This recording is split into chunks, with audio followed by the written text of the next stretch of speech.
Lezhë i hapi dyert artistëve të rinj me një koncert të veçantë, me instrumentet frymor, si flaut ku zëri i prodhon tingull. Shkolla 9-vjeçare Beslidhja, bashkëpunim me Universitetin e Arteve, performuan së bashku në skenë duke sjellë për publikun disa pjesë të muzikës klasike.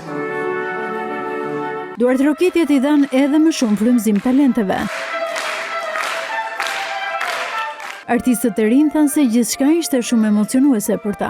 Për mua ishte hera parë që dilja në koncert dhe ka qenë diçka shumë e bukur, një emocion totalisht shumë i bukur. Si më e madhe që të bashkëpunoni me Akademinë e Arteve, mendoj që Lezhës i duhej një lloj promovimi i tillë dhe shpresoj që të bëhen sa më shumë tjerë. Edhe organizuesit e këtij koncerti, si mësuesja e flautit Angela Kapja Hamad dhe pedagogja Rozana Kuka, u shprehen se suksesi i këtij koncerti është rezultati i punës dhe përkushtimit të pandërprerë të nxënësve. Jemi shumë të emocionuar që sot kemi arritur të jemi pjesë e këtij bashkëpunimi, kur unë kam filluar fillimisht të jap mësim në instrumentin e flautit në Lezhë, kisha një vizion për këtë klasë dhe shumë shpejt, ditë pas dite, ne ja arritëm. Dhe kryesorja është që ato janë afruar artit.